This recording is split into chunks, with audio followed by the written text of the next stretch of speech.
তুমি কে আমি কে, ওরা কারা ওরা কারা, সাদাবাস ওরা কারা ওরা কারা, তুমি কে আমি কে, ওরা কারা তারা কারা। আল্লাহ রসুলের কোরআনের বিধান সংবিধান মেনে আল্লাহর কোরআন কায়েম করতে গিয়ে আমাদের যদি মৌলবাদ বলে, আমরা কি মৌলবাদ হতে রাজি আছি? আজকে বক্তারা যেইভাবে তাফসীর মাহফিলে কথা বলে, আমরা আজকে দেখালাম শুধু তাফসীর মাহফিলেই নয়, আমরা আল্লাহর কোরআনকে বিজয়ী করার জন্য রাজপথে নামতে রাজি আছি। আজকে বজলুর রশিদের মতো মানুষ রাস্তায় রোদে বাড়িতে ভিজে তিনি মিছিল করতেছেন। দোয়া করি আল্লাহ পাক যেন তাকে সুস্থ রাখে। ঐক্যবদ্ধ হয়ে আল্লাহর এই জমিনে আল্লাহর দ্বীনকে প্রতিষ্ঠিত করার জন্য যদি আমরা কাজ করতে ব্যর্থ হই, আগামীতেও যারা ক্ষমতায় আসবে ওরাও দেখবে না কে কওমি কে আলিয়া, যাকে যখন পাবে মিথ্যা মামলা হামলা দিয়ে আবারও জুলুম শুরু করবে। কথা বলেন ঠিক না? নন্দীগ্রাম কাহালুতে যে প্রার্থী আমাদেরকে আল্লাহ ভাগ্যে মিলিয়ে দিয়েছেন, আন্তর্জাতিক মানের প্রার্থী, উনি যদি আমাদের বাংলাদেশে সংখ্যাগরিষ্ঠ নিয়ে ইসলামী শক্তিগুলি ক্ষমতায় যায়, আমার বিশ্বাস আজ হোক কাল হোক, আপনারা যদি দাঁড়িপাল্লা মার্কায় আমাদের এমপিকে বিজয় করাতে পারেন, উনি হবেন পররাষ্ট্রমন্ত্রী। আমরা সকলেই স্বতঃস্ফূর্তভাবে তার জন্য প্রাণ খুলে দোয়া করব, আল্লাহ যেন তাকে বিজয়ের মালা পরার তৌফিক দান করে। শুধু আমাদের কাহলু নন্দীগ্রাম নয়, আগামীতে গোটা বাংলাদেশ যেন কোরআনের দেশ হয়, আর কোনো জালেম যেন জুলুম করতে না পারে, মিথ্যা একটা ট্যাগ লাগায়। এ দেখেন বিএনপির মধ্যে থেকে বলা হচ্ছে রাজাকার এই মুহূর্তে বাংলা ছাড়। আপনারা বলেন তো 91 সালে জামাত ইসলাম যদি বিএনপিকে সমর্থন না দিত, বিএনপি সরকার গঠন করতে পারত? সেই সময় কিন্তু হাসিনা আইছিল জামাত ইসলামের কাছে যে আপনারা আমাদের সমর্থন করেন, 18টা আসন নিয়ে সমর্থন করলেই আওয়ামী লীগ সরকার গঠন করবে। কিন্তু জামাত ইসলাম আওয়ামী লীগের চাইতে বিএনপিকে একটু ভালো মনে করত, এ মনে করে সমর্থন দিছে, তাদের মাধ্যমেই সরকার গঠন করেছে। 2001 সালে আমরা জানি একসঙ্গে জামাত বিএনপি ছিল। এখন পায়ের তলায় মাটি নাই, চাঁদাবাজদের ঠাঁই নাই, যার কারণে তারা বলতেছে রাজাকার এই মুহূর্তে বাংলা ছাড়া। আমরা বাংলা ছাড়ার লোক না, বরং আমরা বাংলাদেশেই থাকব। আমাদের বাংলাদেশ ছাড়ার কোনো জায়গা নাই। এখানে আমরা জন্মেছি, এখানে আমাদের মৃত্যু হবে, এখানে আমাদের কবর হবে। এই বাংলাদেশ যেন আবার না হারিয়ে যায়, আবার 90 সন্ত্রাসী চাঁদাবাজদের কাছে না হারিয়ে না যায়, এজন্য আমরা আজকে রাজপথে এসেছে।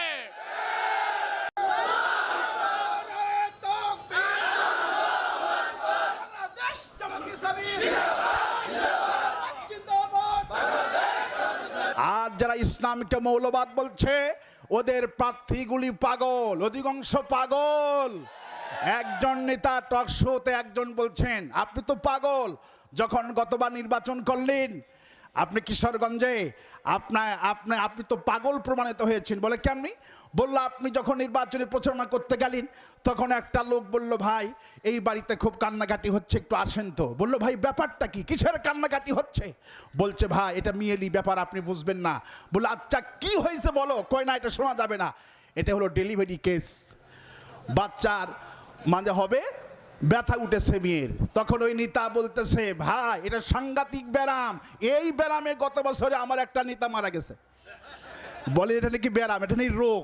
এই সব পাগলদেরকে দিয়ে আমাদের সাথে খেলতে এসো না। যারা আমাদের সাথে খেলার ঘোষণা দিয়েছিল খেলা হবে, তারা আজকে এই দেশে আর পাওয়া যাচ্ছে না। আজকে আমাদেরকে মৌলবাদ বলছো। মৌলবাদ শুধু বিয়ে পড়ার সময় মৌলবাদ দরকার হয়, শুধু ইন্তিকাল যখন তোমরা করো তখন মৌলবীর দরকার হয়, আর ভোটের সময় মৌলবাদ ফতুয়া দাও। এই ফতুয়া কাজ হবে না। আগামীর বাংলাদেশ হবে মৌলবাদের বাংলাদেশ। মূল হলো আল্লাহ, মূল হলো কোরআন, মূল হলো হাদিস। আমরা আছি মূলে। আমরা কোথায় আছি বলেন? আমরা আছি মূলে, তোমরা আছো আগায়। আমাদের কোরআনের পাখি চট্টগ্রামে আজ থেকে 19 বছর আগে বলেছিলেন বেশি লাফালাফি করবে না, আমরা শুধু আস্তে করে ঝাঁকুনি দিব, মামু বাড়ি দিল্লি গিয়া পড়বা। আল্লাহর ওলি আল্লামা সাঈদীর কথা প্রত্যেকটি অক্ষরে অক্ষরে পালন হয়েছে। আল্লামা সাঈদী প্রায় 19টি ভবিষ্যৎবাণী করেছিলেন, একটা ভবিষ্যৎবাণী কবুল হওয়া বাকি আছে। সেই ভবিষ্যৎবাণী হলো আল্লাহর এই জমিনে আল্লাহ রাজ কায়েম হওয়া। আগামীর বাংলাদেশ, কোরআনের বাংলাদেশ আজকে আন্তর্জাতিকভাবে বগুড়াকে একটা মডেল হিসেবে আল্লাহ পাক কবুল করেছেন। বগুড়া সব জেলার চাইতে অ্যাডভান্স। আল্লাহু আকবার বলেন। ওলামারা যে জুলাই মাসের 5 তারিখে প্রোগ্রাম করেছেন, রফিকুল ইসলাম খান সাহেব বলেছেন বাংলাদেশের মধ্যে শ্রেষ্ঠ ওলামাদের প্রোগ্রাম হয়েছে। সেখানেও আজকের মেহমানগুলি ছিলেন আজকে বজলুর রশিদ চাচা, তারপরে রুহুল আমিন যুক্তিবাদী, যারা আজকে আমাদেরকে সময় দিয়েছেন। আমার ছোট ভাই বলেছেন বক্তাদের নাম বলতে গেলে 15 মিনিট লাগবে। আল্লাহ পাক আজকে বক্তারা যেইভাবে তাফসীর মাহফিলে কথা বলে, আমরা আজকে দেখালাম শুধু তাফসীর মাহফিলেই নয়, আমরা আল্লাহর কোরআনকে বিজয়ী করার জন্য রাজপথে নামতে রাজি আছি। আজকে বজলুর রশিদের মতো মানুষ রাস্তায় রোদে বাড়িতে ভিজে তিনি মিছিল করতেছেন। দোয়া করি আল্লাহ পাক যেন তাকে সুস্থ রাখে। আজকে আমাদের বগুড়া অঞ্চলের জনপ্রিয় আলেমগণ বৃষ্টিতে ভিজে রোদেতে পুড়ে এই সমাবেশে এসেছি, গণসংযোগে এসেছি। আমাদের উদ্দেশ্য শুধু জামাত ইসলামকে ক্ষমতায় বসানো নয়, আমাদের উদ্দেশ্য হলো কোরআনকে ক্ষমতায় বসানো। আমরা কোনো দলের ক্ষমতা চাই না, আমরা কোরআনের ক্ষমতা চাই। কিন্তু স্বাধীনতার 54 বছর পার হয়েছে, যারাই ক্ষমতায় এসেছে কেউ কোরআনের শাসন কায়েম করেনি। সুতরাং আজকে জামাত ইসলাম যখন বলেছে আগামীতে ক্ষমতায় গেলে কোরআন সুন্নাহর শাসন কায়েম হবে, এই জন্য বাংলাদেশের ওলামায়ে কেরাম জামাত ইসলামের পক্ষে কাজ করা আমরা আমাদের ঈমানের দায়িত্ব বলে মনে করেছি।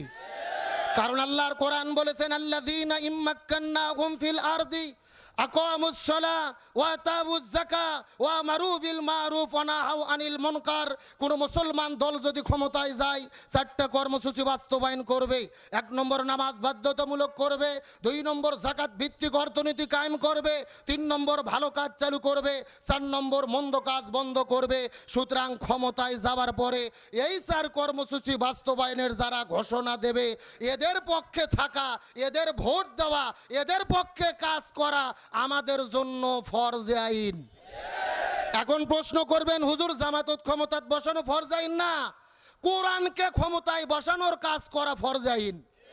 নামাজ রোজা হজ যাকাত যেমন ফরজ, কোরআন সুন্নাহর শাসন কায়েমের কাজ করাও তেমনি রূপে ফরজ। সুতরাং আজকের প্রোগ্রাম থেকে তামাম বাংলাদেশের ইমাম মুয়াজ্জিন খতিব আলেমদেরকে বলতে চাই, আর আমাদের বসে থাকার সময় নেই। বাংলাদেশের আলিয়া কওমি হেফাজত চরমোনাই সমস্ত দলাদল ভুলে একতাবদ্ধ হয়ে যদি আমরা রাজপথে নামতে পারি, আগামীতে ইসলাম ক্ষমতায় যাবে, কোনো জালেম ক্ষমতায় যেতে পারবে না। কিন্তু আমাদের যারা বলেছেন বাংলাদেশের মৌলবাদ আর চরমপন্থার অভয়ারণ্য হচ্ছে, উত্থান ঘটতেছে, মৌলবাদের উত্থান ঠেকাতে হবে, এদেরকে বলতে চাই মৌলবাদ হলো মূল হলেন আল্লাহ, মূল হলেন রসুল, মূল হলেন কোরআন, মূল হলো হাদিস।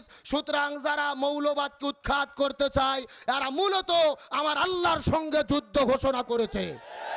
সুতরাং একদল মৌলবাদ বলে আলেমদের গালি দিয়ে, রাজাকার বলে আলেমদের গালি দিয়ে মামুবাড়ি দিল্লি পালাতে বাধ্য হয়েছে। আজকে নতুন করে আবারও যারা আলেমদের মৌলবাদের ট্যাগ দিয়ে গালি দেবে, এদেরও পরিণতি তাদের চাইতেই ভয়াবহ হবে। সময় কম, আমি শেষে একটি কথা বলতে চাই। আমাদের ডক্টর মোস্তফা ফয়সাল পারভেজ ভাই আপনাদের এলাকার নমিনি দাঁড়িপাল্লার পক্ষে, আমাদের প্রতিপক্ষ প্রিয় বন্ধুরা অনেক ভাইয়েরা অভিযোগ করেন যে ফয়সাল পারভেজের বাড়ি হলেন শাহজাহানপুর, নন্দীগ্রাম কালু থেকে কোনো প্রার্থী ছিল না, এরকম এক দল আছে না। আবার ওনারাই কিন্তু ফখরুল সাহেবকে ঠাকুরগাঁও থেকে ধরে এনে বগুড়া এমপি বানায়। ওনারা কিন্তু মওদুদ সাহেবকে নোয়াখালী থেকে ধরে এনে এমপি বানায়।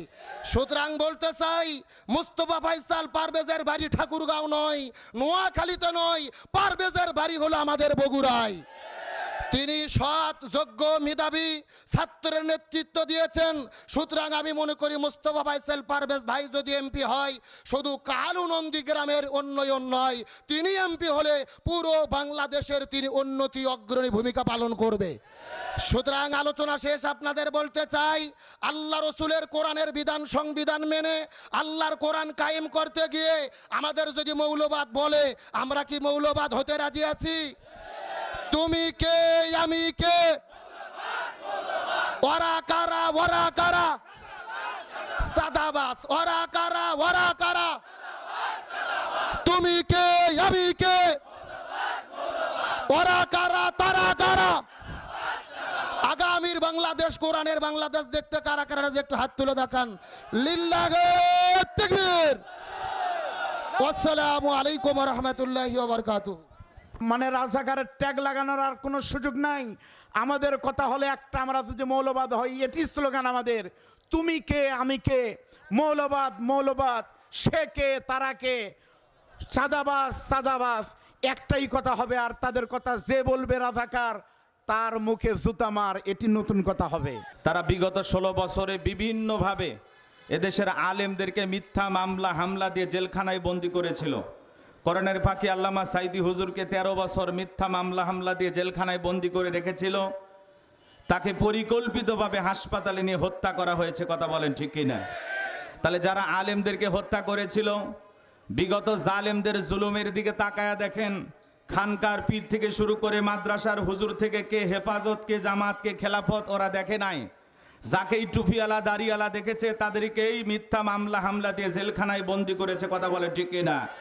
এই জন্য ওলামা ইকরামদের দায়িত্ব ঐক্যবদ্ধ হওয়া, আগামীতে দিন প্রতিষ্ঠিত করার জন্য আমাদের খানকা থেকে বেরিয়ে, মসজিদ থেকে বেরিয়ে, মাদ্রাসা থেকে বেরিয়ে আল্লাহর এই জমিনে আল্লাহর দ্বীনকে প্রতিষ্ঠিত করার জন্য সবাই দল মত নির্বিশেষে ঐক্যবদ্ধ হয়ে আল্লাহর এই জমিনে আল্লাহর দ্বীনকে প্রতিষ্ঠিত করার জন্য যদি আমরা কাজ করতে ব্যর্থ হই, আগামীতেও যারা ক্ষমতায় আসবে ওরাও দেখবে না কে কওমি কে আলিয়া, যাকে যখন পাবে মিথ্যা মামলা হামলা দিয়ে আবারও জুলুম শুরু করবে, কথা বলেন ঠিক না? এই জন্য আর ভেদাভেদ দলাদলি করা যাবে না। কোনো বিষয়ে আর মতো পার্থক্য না করে আল্লাহর এই জমিনে আল্লাহর দ্বীনকে বাস্তবায়ন করার জন্য আমাদের সবাইকে ঐক্যবদ্ধ হওয়ার দরকার আছে না নাই? এক প্ল্যাটফর্মে আসার দরকার আছে না নাই? এজন্য আল্লাহ রাব্বুল আলামিন বলেন, ওয়ালতাকুম মিনকুম উম্মাতুন ইয়াদউনা ইলাল খায়রি ওয়া ইয়ামুরুনা বিল মা'রুফ ওয়া ইয়ানহাউনা আনিল মুনকার। আল্লাহ রাব্বুল আলামিন স্পষ্টভাবে জানিয়ে দিয়েছেন, ওয়া উলাইকা হুমুল মুফলিহুন। সূরা আলে ইমরানের 104 নম্বর আয়াতে আল্লাহ তাআলা বলেন, তোমাদের মধ্যে এমন একটা দল থাকা উচিত, এমন একটা দল থাকবেই যারা মানুষকে কল্যাণের পথে আহ্বান করবে, সৎ কাজের আদেশ দেবে, অসৎ কাজ থেকে নিষেধ করবে, এরাই হলো সফল কাম। এই জন্য আল্লাহর এই জমিনে আল্লাহর দ্বীনকে বাস্তবায়ন করার জন্য, কোরআন সুন্নাহর সমাজ ব্যবস্থা কায়েম করার জন্য, আল্লাহর বিধান দিয়া এই সমাজটাকে এই রাষ্ট্রটাকে পরিচালনা করার জন্য আমাদের কাজ করতে হবে। দুর্নীতি মুক্ত, চাঁদাবাজ মুক্ত, সন্ত্রাস খুন ধর্ষণ মুক্ত একটি বাংলাদেশ গড়তে হলে ন্যায় ইনসাফের প্রতীক দাঁড়িপাল্লার পক্ষে কারা কারা কাজ করতে রাজি আছেন? দুই হাত তুলে আল্লাহকে দেখান। লিল্লাহি তাকবীর। বাংলাদেশে এক ইসলাম ছাড়া বাংলাদেশের মানুষের নিরাপত্তা দেওয়ার আর কোনো পথ নাই, কোনো পথ নাই। ইসলাম ছাড়া যারাই কোনোদিন ক্ষমতায় আসবে তারা মামলা দিয়ে এই বাংলাদেশে ক্ষমতায় টিকতে থাকতে চায়। মামলা হলি জনগণ বেকার। আপনারা কি আবার মামলাবাজ সরকার বাংলাদেশে কায়েম হোক কি চান? কি চান? দলীয় তন্ত্র, পরিবার তন্ত্র দিয়া পুরো বাংলাদেশের মানুষের ভাগ্যে কষ্ট দুঃখ তারা দিয়েছে, ধরে বলো ঠিক কিনা? আমরা পরিবারতন্ত্র, রাষ্ট্রযন্ত্র দিয়া মানুষকে আর অত্যাচার নির্যাতন করার সুযোগ দিতে পারি না। কারণ আল্লাহ তাআলা কোরআনে বলছেন, রসুলের উপর যখন, সাহাবাদের উপর যখন জুলুম শুরু হয়ে গেল, আল্লাহ তাআলা ডাইরেক্ট বললেন কোরআনুল কারিমে, হে জিবরাইল, আমার হাবিবকে তুমি গিয়া বলো সে যেন আমার কাছে দোয়া করে। কি দোয়া?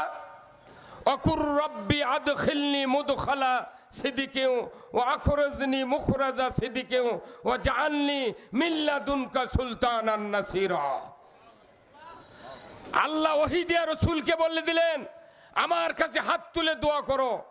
কাবা ঘরের ছায়ায় আল্লাহর নবী দোয়া করলেন, হে আল্লাহ, আমরা যারা ইসলাম বিজয় করতে চাই, আমাদেরকে আপনি সত্যপন্থীদের ভেতরে কবুল করুন, আর আমাকে একটি রাষ্ট্র শক্তি দান করুন, না হয় অন্য একটা রাষ্ট্র দিয়া আমাকে সাহায্য করুন। আল্লাহ রসুল রাষ্ট্র শক্তির ব্যাপারে দোয়া চেয়েছেন, আর আজকে আমাদের এই 16 বছর গেছে, রাষ্ট্রের কথা বলা যায় না, রাজনীতির কথা বলা যায় না, কোরআনের কথা বলা যায় না। বলুন তো, যে রসুল 12.5 লক্ষ বর্গ মাইল মসজিদে নববীর মিম্বরে বসে 10টি বছর শাসন করেছেন কোরআন দিয়া, সেই কোরআন আমাদের সামনে আছে না নাই?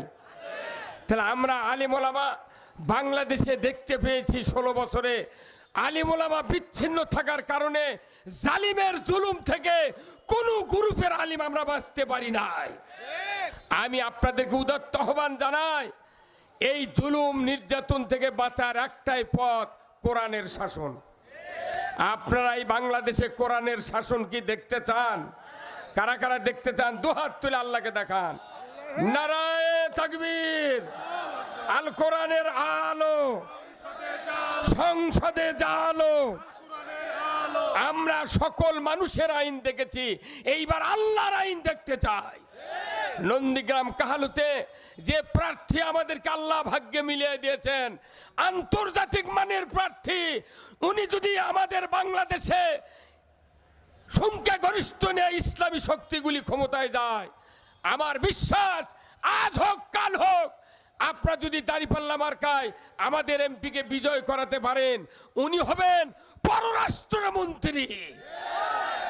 অন্যান্য যত এমপি দেখেছি, প্রধানমন্ত্রী দেখেছি, কাগজে বাংলা দিয়া ইংরেজি লেখা বক্তব্য দেয়, ভুয়া সার্টিফিকেট দিয়া তারা কলেজ ভার্সিটির সভাপতি হতে চায়।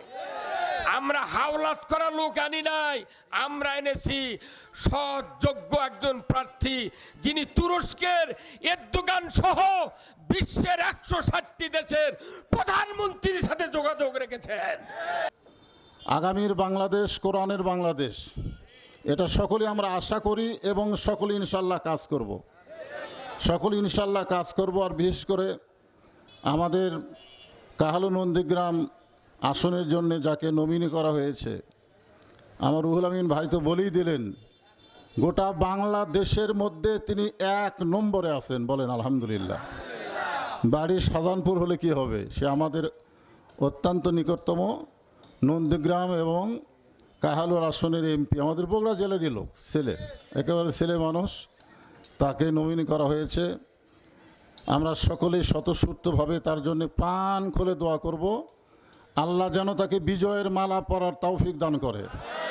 শুধু আমাদের কাহালু নন্দীগ্রাম নয়, আগামীতে গোটা বাংলাদেশ যেন কোরআনের দেশ হয়, আর কোনো জালেম যেন জুলুম করতে না পারে, মিথ্যা একটা ট্যাগ লাগায়। এ দেখেন, বিএনপির মধ্যে থেকে বলা হচ্ছে রাজাকার এই মুহূর্তে বাংলা ছাড়।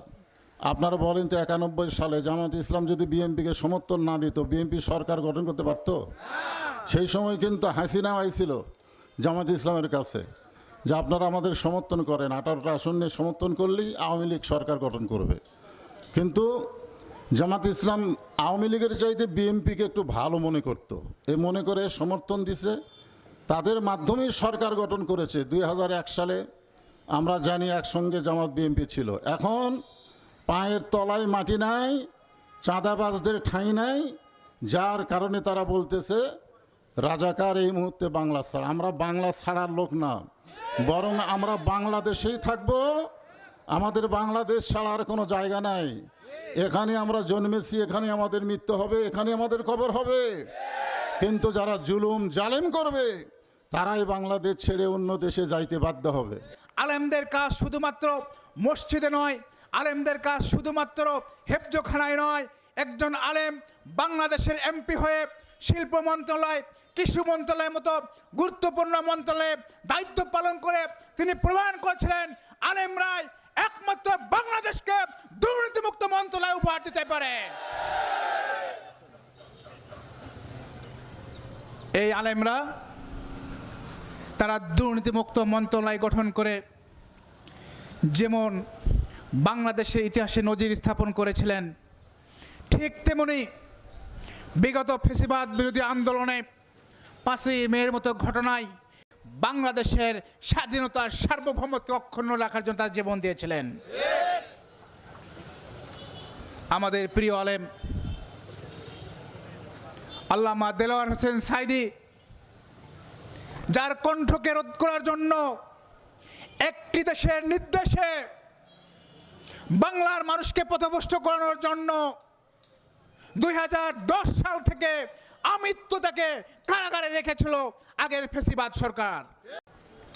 সম্মানিত উপস্থিতি, আজকে আলেমরা শুধুমাত্র দাঁড়িপাল্লার প্রতীকের পক্ষে সমর্থন দেওয়ার জন্য এখানে আসি নাই।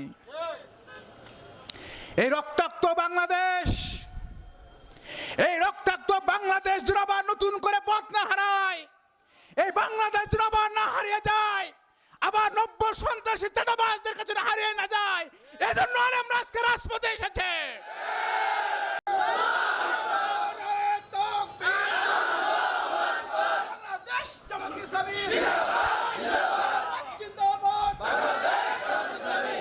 আমাদের সম্মানিত আলেমরা আজ রাজপথে এসেছে, আপনাদের কাছে এসেছে সেই সোনার বাংলাদেশ প্রতিষ্ঠার জন্য, সেই বাংলাদেশ বিনির্মাণের জন্য, যেই বাংলাদেশ হবে দল মত ধর্ম বর্ণ নির্বিশেষে সকলে একটি সোনার বাংলাদেশ। আজকে আলেমরা আপনাদের কাছে এসেছে সেই দাওয়াত নিয়ে। আজকে এই বাংলাদেশে আমি যখন কাজ করি এলাকায় নন্দীগ্রামে কাহালুতে, আমার অমুসলিম ভাইরা কানে কানে ফিসফিসিয়ে বলে আমরা জীবন দেওয়া হলো আপনার কাছে থাকবো। আমাকে রাতের বেলা ফোন দিয়ে বলে দাদা আপনার সাথে আছি, কিন্তু আমরা প্রকাশ্যে বলতে পারি না। আজকে আলেমরা সেই অমুসলিম ভাইদের অধিকারকে সংরক্ষণ করার জন্য এসেছে একটি গোষ্ঠী যাদের জমি ব্যবসা দখল করার জন্য ওইটা উঠে পড়ে লেগেছে। আজকে এই শ্রদ্ধেয় আলেমরা আজ এখানে এসেছে সেই ব্যবসায়ীদের অধিকার সুরক্ষণ করার জন্য, যে ব্যবসায়ীদেরকে আজকে চাঁদার জন্য পাথর মেরে হত্যা করা হচ্ছে। প্রিয় উপস্থিতি, আমরা শুধুমাত্র এমপি হওয়ার জন্য আজ আসি নাই, আমরা বড় গাড়িতে পতাকা লাগানোর জন্য আসি নাই, আমরা এসেছি 54 বছরের ব্যর্থ রাষ্ট্রকে পুনর্গঠন করার জন্য। আজকে হসপিটালে গেলে লিফটার সিঁড়িতে পর্যন্ত মানুষ শুয়ে থাকে, হাজার হাজার কোটি টাকা এই সরকার বাজেট নিচ্ছে, কিন্তু মানুষ তার সুফল পাচ্ছে না। স্কুল কলেজ বিশ্ববিদ্যালয়গুলোতে শিক্ষার মান নেই, শিক্ষকরা পাঠদানের পরিবর্তে রাজনীতি নেতাদের সন্তুষ্ট করার জন্য ব্যস্ত হয়ে পড়েছে, কারণ পরিবেশ সব জায়গায় নষ্ট হয়ে গেছে। আর সেই বাংলাদেশকে পুনর্গঠন করার জন্য আলেম সমাজ আজ আপনাদের কাছে এসেছে। প্রিয় উপস্থিতি, আমরা দৃঢ়ভাবে বিশ্বাস করি কাহালু নন্দীগ্রামে যে কোনো ঝড় উঠেছে, কোনো অপপ্রচারকারীদের অপপ্রচারে আমাদের বিজয়কে কেউ ঠেকাতে পারবে না ইনশাআল্লাহ। আমরা শুধু একটি কথাই বলতে চাই, আপনাদের অপপ্রচার দিয়ে মানুষকে চাঁদাবাজিতে অতিষ্ঠ করা থেকে বন্ধ করে পারতে পারবেন না। আপনারা মানুষকে যেভাবে জ্বালাচ্ছেন, ব্যবসায়ীদের যেভাবে অতিষ্ঠ করছেন, কোনো অপপ্রচারে কেউ বিভ্রান্ত হবে না। এখানে আমাদের বজলিয়াত রশিদ হুজুর একটা কথা বলেছেন, আমি শুধু একটি বলতে চাই, আমরা কোনো স্থানীয় নির্বাচনে এখানে প্রার্থী হয়ে আসি নাই, একটি জাতীয় নির্বাচনের জন্য এসেছি। যে জাতীয় নির্বাচনে বাংলাদেশের সাবেক প্রধানমন্ত্রী বেগম খালেদা জিয়া 4 বার বগুড়া থেকে এমপি হয়েছিলেন, আজও পর্যন্ত তিনি বগুড়ার ভোটার হন নাই। রাজনীতির কোনো নোংরা বক্তব্য দিয়ে আমরা কোনো জবাব দিতে চাই না। উহারা প্রচার করুক হিংসা বিদ্বেষ নিন্দাবাদ, আমরা বলিব এক আল্লাহ জিন্দাবাদ। এটি আমাদের রাজনীতি। দেশের বাইরে অনেক সুন্দর জীবন ছিল, দেশের বাইরে সরকারি বিশ্ববিদ্যালয়ে চাকরি করতাম, নোংরা রাজনীতির প্র্যাকটিসকে অব্যাহত রাখার জন্য দেশে আসি নাই।